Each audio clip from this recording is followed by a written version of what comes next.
अंतरा सास और उसकी होने वाली बहू का एक दूसरे के लिए इतना प्यार देखकर ऊब गई थी। उसने कहा कि पहले मुझे जिस काम के लिए बुलाया है वह खत्म कर लेते हैं। मुझे आप लोगों की शक्लें ना देखनी पड़े। उसके बाद आप दोनों आपस में सास बहू खेलते रहना। यह सुनकर मधु अंतरा की बात का जवाब देना चाहती थी, लेकिन गायत्री ने उसे इशारे से रोक दिया और मुस्कुराते हुए अंतरा से कहा कि रुद्र को एक इमरजेंसी मीटिंग आ गई थी, इसलिए वह चला गया है, पर एग्रीमेंट ऊपर बेडरूम में है। चलो मैं तुम्हें लेकर चलती हूं। अंतरा ने बिना कुछ जवाब दिए सीढ़ी चढ़ना शुरू किया। इस घर में उसने 4 साल गुजारे थे, इसलिए वह घर के कोने कोने से वाकिफ थी। फिर भी गायत्री उसे उसी के बेडरूम का रास्ता दिखाने साथ आ रही थी। यह सोचकर अंतरा को हंसी आ गई। कमरे में पहुंचने के बाद गायत्री ने वार्डरोब से एग्रीमेंट निकालकर अंतरा के हाथ में दिया और कहा कि एक बार ध्यान से पढ़ लेना। इसमें लिखी टर्म्स एंड कंडीशन से अगर तुम्हें कोई ऑब्जेक्शन नहीं है तो साइन कर देना। उसमें लिखी हुई शर्तों पर अंतरा ने ऊपर ऊपर से नजर घुमाई।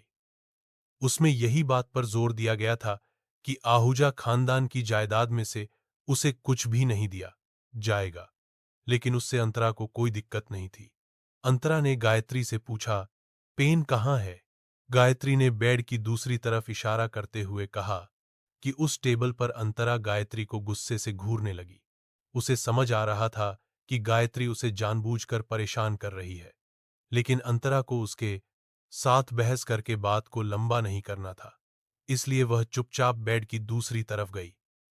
वहां पर साइड टेबल पर एक लाल रंग का वेडिंग इनविटेशन कार्ड पड़ा था और उसके ऊपर एक पेन पड़ी थी।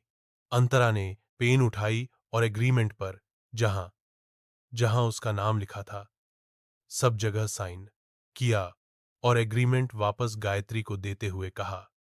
अब खुश गायत्री ने अंतरा को जवाब देते हुए कहा कि तुमने अच्छा किया जो बिना कोई ड्रामा किए साइन कर दिया। पता है रुद्र तो तुम पर केस करके 1-1 करोड़ निकलवाने की सोच रहा था। मैंने बहुत समझाया, तब जाकर उसने अपना इरादा बदला। गायत्री की यह बात सुनकर अंतरा ने कहा, अच्छा, तुम तो सच में महान हो। गायत्री ने अंतरा से कहा कि यह तो मेरा फर्ज था। आखिर मैं अपनी बेघर बहन को इतनी बड़ी रकम जोड़ने के लिए दर बदर की ठोकरें खाते कैसे देख सकती हूं। इसके जवाब में अंतरा ने गायत्री से कहा कि तो अब क्या मैं तुम्हें थैंक यू कहूं? गायत्री ने अंतरा से कहा कि इतनी परेशानी से तुम्हें बचाया है तो एक थैंक यू बनता है ना दीदी। अंतरा ने कहा कि तुमने मेरे लिए इतना कुछ किया है तो मेरा एक और काम करोगी प्लीज?